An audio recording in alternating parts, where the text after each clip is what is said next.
Matagal-tagal na din kami sa dance floor, medyo masakit na nga ang binti ko.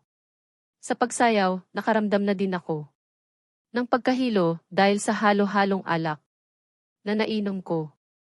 May mga kakilala kasi si Almira na lumalapit sa amin sa dance floor at aabot ng alak. Palalim na ang gabi kaya naman mas nadagdagan pa ang mga taong nagsasayaw sa dance floor. Mas naging wild na din ang music na mas lalong nagpa-wild sa mga taong nandito para magsaya at mag-enjoy. Madami na ang mga lasing at halos hindi na kaya ang mga sarili nila. May mga sweet couple sa iba't ibang sulok ng club. May mga nagme-make out na din sa mga couch pati sa dance floor. Tila wala na silang pakialam pa kahit may mga taong nakakakita sa kanila. May mga lalaki na ding mga manyak at pasimpleng nang hahaplos, hawak at hipo sa ilang mga babae. Hindi ako comfortable pero I tried to ignore it and enjoy the night even if I'm not. Nakikita ko si Alwin mula dito sa dance floor. Kitang-kita ko ang babae na katabi niya kung paano niya haplusin sa hita ang aking asawa. Sabi ko, huwag mo nang pansinin. Matutuwa lang si kuya kapag nakikitang apektado ka, agaw sa atensyon ko ni Almira. Don't worry, may gagawin tayo. Mamaya, aniya sabay kindat. Hinila niya ako sa gitna ng dance floor. Nilayo ang paningin ko sa banda ni na Alwin. Magkaharap kami ni Almira habang sumasayaw, nakapikit siya na tila in-enjoy ang music kaya naman ginaya ko siya. Siguro dapat hindi ako maging mahina, I'm a tough girl and no one messes with me. Iyan ang biglang pumasok sa isip ko. Mukhang hindi ako matutulungan ng pagbabait-baitan ko sa harap ni Alwin. Mukhang hindi naman mabait na babae ang tipo niya. She likes flirt woman. Ano ba tong naiisip ko? Mapait akong nangiti, medyo bumagal ang ginawa kong pag-indak. Kasabay ng musika dahil naramdaman ko na may dumidikit sa gilid ko. This guy wanted to flirt. Humakbang ako patagilid para iwasan ang lalaki na tumabi sa akin, ginawa ko ito habang sumasayaw pa din. Pero naramdaman ko na sumunod siya. Dumidikit pa talaga sa akin. Kaya naman nagmulat na ako ng mata. At tinignan si Almira. Hindi ko na inabalang bigyan ng pansin ang malanding lalaki na dumidikit sa akin. Dahil hindi naman ako interesado. Restroom tayo, sabi ko kay Almira. Tumango siya at hinawakan ako sa kamay. Naglakad na kami paalis ng dance floor. Mukhang may gustong lumandi sa'yo. Wika ni Almira habang natatawa. Umiling lang ako, medyo nahihilo na. Talaga ako. Gusto kong maghilamos. Para mabawasan iyong pagkalasing ko. Nakasabay pa naming pumasok ng restroom iyong babae na dikit ng dikit. Kanina kay Alwin. Good timing, bulong ni Almira habang nakangisi. Masungit kaming sinulyapan ng babae. Siguro iniisip niya na nilalandi namin si Alwin dahil kasama namin siya kanina. Sa couch, dumiretso ako sa lababo upang maghilamos. May dala namang make up si Almira kaya magre-retouch na lang siguro ako. Red lipstick at dark eye shadow lang. No need nang gumamit ng foundation or concealer. Tinignan ko ang mukha ko sa salamin. Pagkatapos kong sabuyan ang mukha ko ng tubig, napansin ko si Almira na naghahalongkat sa basurahan. Tiaske, lasing na yata ito. Anong ginagawa mo? Tanong ko sa kanya. Umiling siya at ngumisi sabay. Senyas na huwag akong maingay. Nailing na lang ako at tinuloy ang paghilamos. Malamig ang tubig mula sa faucet kaya naman nabawasan ang pagkahilo at pagkaantok na kaninay. Nararamdaman ko. Lumapit sa faucet si Almira, may hawak. Siyang empty bottled water na sinalukan niya ng tubig. Panghugas mo ba? May sprinkler. Naman wika ko. Sumenyas siya ulit na huwag daw. Akong maingay. Nang mapuno ang bottle ay hinila niya. Ako papasok sa loob ng isang bakanting cubicle. Ano ang gagawin natin dyan? Tanong ko. Hindi niya ako inimik. Nilock niya ang pinto ng cubicle pagkatapos ay tinakpan ang bowl. Tumuntong siya. Doon sabay angat ng kamay na may hawak ng bottled water. Nanlaki ang mga mata ko at kinalabit. Siya. Umiling ako bilang pagtutulsa. Plano niyang gawin. Hindi siya umimik. Tinuloy niya ang ginawa niya. Ang sunod kong narinig ay ang pagtihi ng babae mula sa kabilang cubicle. Almira naman ay mabilis bumaba mula sa tinutuntungan. Ngising-ngisi siya at nagpipigil ng tawa. At mabilis akong hinila palabas ng banyo. Mabuti at hindi agad lumabas. Iyong babae. Mukhang nagbabawas. Siya kaya naman hindi agad makalabas. Kahit na nabasa na at halatang inis na. Inis. Nagtatalak siya at nagmumura. Nawala ang tama ng alak sa akin dun. Ani Almira at tawang-tawa. Umiling ako pero inirapan niya ako. Ano, naawa ka pa sa malanding yon? Tanong niya sa akin. Hindi naman. Parang ang pangit lang. Nang ginawa natin, sagot ko. Dear, kapag mahina katalo ka. Hindi. Sapat ang ganda at pagiging mabait mo. Dapat matuto kang lumaban. Daig pa ng malandi ang maganda, Anya. Akala mo napakadami ng experience. Neto. Minsan parang tunog bitter din. Siya. Saan kayo galing? Sinalubong kami ni Cecilia na mukhang kanina pa kami hinahanap.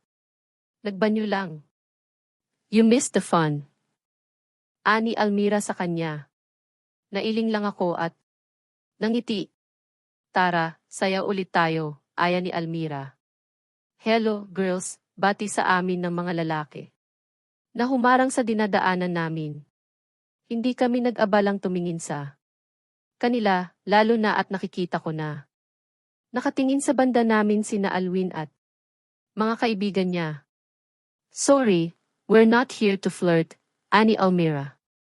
Sa masungit na tono, tumawa lang ang mga lalaki at mukhang walang plano na lubayan kami.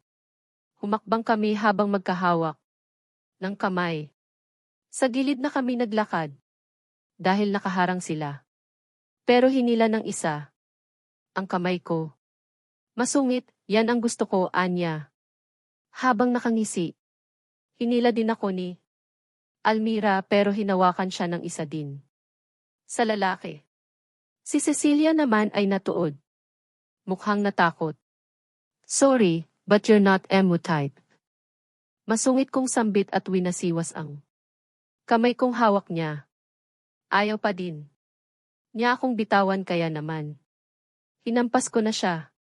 Get off me, asik ko pero hinigpitan pa niya ang hawak sa akin. She said, get off. Napabaling kami sa nagsalita. Akala ko si Alwin pero hindi. Ang mga kaibigan lang niya nasa couch lang siya at kasama ang babae na kanina ay binuhusan ni Almira. Talagang wala siyang pakialam sa akin. The billionaire's forced marriage. Completed, 10 dream. Dream come. Sa sobrang sama ng loob ko kay Alwin, ay nag-aya na akong umuwi kay Almira. Hindi ko na din talaga magagawa pang mag-enjoy habang ang asawa ko ay nakikipag-flirt. So, ganyan pala siya magmahal. He said, he's in love with his girlfriend pero heto siya, nakikipaglandian. In a public place pa talaga. It's past midnight na at inaantok na din daw si Almira kaya naman pumayag na Siyang umuwi kami. Alam kong. Naunawaan din niya ako. Sinama na namin si Cecilia pauwi dahil wala din naman siyang kasama sa tinutuluyan niya. First time niya dito sa Manila, baka mapaano pa siya. Nag-hire si Almira ng substitute driver. Para sa amin dahil nakakaramdam na daw siya ng pagkaantok. Tahimik ako.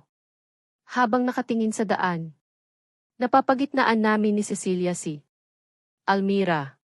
Nakapikit na siya, mukhang tinablan na siya ng alak. Huwag kang masyadong paapekto sa mga kinikilos ni kuya, sis, tatanda ka. Lang yan. Enjoy life. Hindi. Nakadepende sa kanya ang buhay at kasiyahan mo, ani Almira habang nakapikit. Akala ko tulog na siya. I know, masakit lang kasing isipin. Malungkot kung saad. Paano nga ba hindi isipin? Paano hindi maapektuhan? Sa maiksing panahon, hulog na ako kay Alwin. Pinakasalan nga niya ako, pero hindi naman niya ako magawang saluhin. Sa kwarto kami ni Almira natulog. Kasama si Cecilia. Natatalo na ako ng pagkaantok at pati ang magpalit ng damit ay hindi ko na nagawa. King size. Iyong bed ng guest room kaya naman. Kasyang-kasya kaming tatlo. Alas 11 na ako nagising. Kinaumagahan, naging komportable ang pagtulog ko dahil sa malambot na kama at aircon. Pero dala ng hangover ay nakaramdam ako ng pagsakit ng aking ulo. Wala na akong kasama sa higaan. Baka nasa kitchen na ang dalawa at kumakain. Bumangon na din ako at dumiretso sa banyo, naghilamos ako at nag-toothbrush. May mga nakalagay na unused toothbrush sa cabinet. Paglabas ko ng kwarto ay nakita ko si Alwin na nasa bingad ng hagdanan. Pababa. Bagong paligo siya at nakasuot lang ng shirt at khaki pants. Nang makita ako, ay tumigil siya sa pagbaba, seryoso ang mukha niya habang nakatingin sa akin. Akala ko hindi niya ako papansinin at didiretso na siya sa pagbaba pero hindi. Mukhang hahamunin na naman ako ng lalaking to. Ano ang ginawa mong kalokohan? Kagabi kay Laina ha, sigaw niya nang makalapit ako sa hagdanan. Ano ba ang pinagsasabi neto? Basta na. Lang naninigaw. Hindi ko alam ang sinasabi mo, sagot ko. Nagmamaang-maangan ka pa.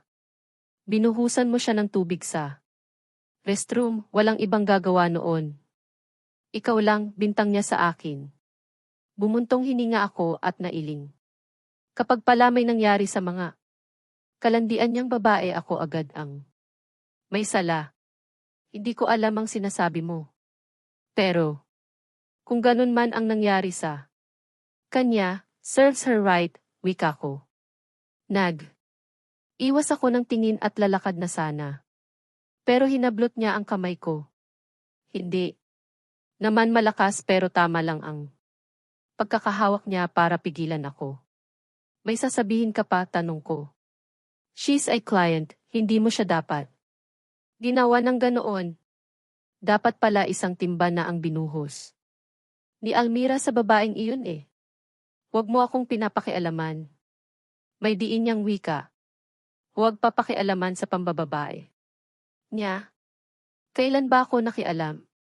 Naghahanap ako ng tamang salita na isasagot sa kanya nang sumingit si Almira. Hindi pa kayo nakapag-almusal away. Agad, wika ni Almira habang paakyat ng hagdanan. Ako ang nagbuhos sa haliparot mo. Babae kagabi, anya. Nailing si Alwin at tila nainis sa kapatid niya. Pero hindi gaya ng galit niya sa akin na akala mo mananakit. Well, she's her sister and I am just his wife. Asawa sa papel. Kunin mo ang bag mo sa closet.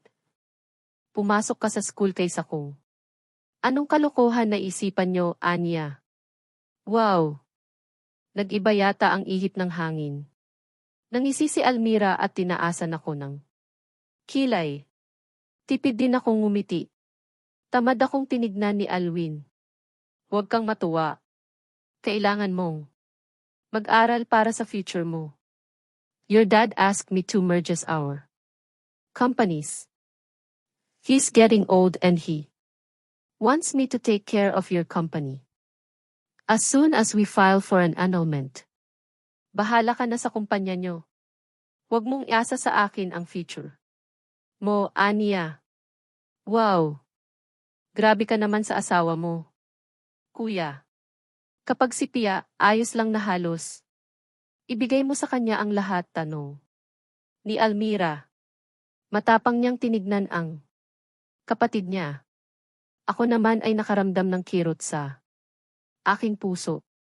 Huwag kang mangyalam dito, Almira.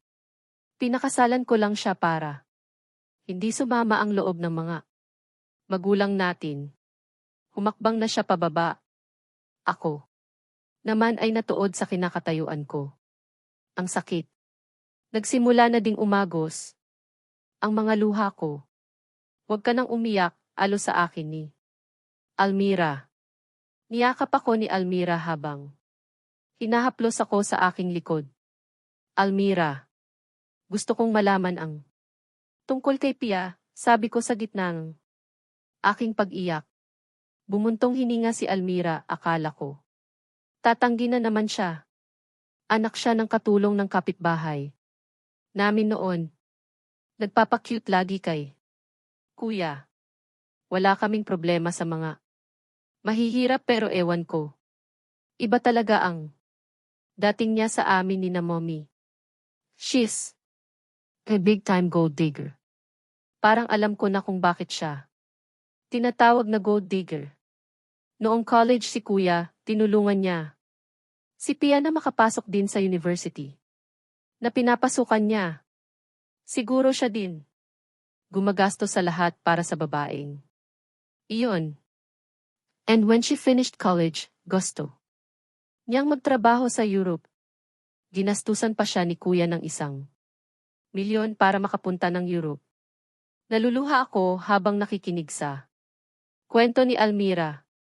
So, ganoon pala. Magmahal si Alwin. Huwag kang mainggit doon.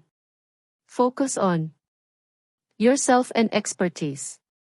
Huwag kang magmadali na mahalin ka ni Kuya. Hayaan mo ang tadhana. Ipagluto mo siya ng agahan, baunan mo ng lunch, lutuan ng dinner. Enough. Na iyon.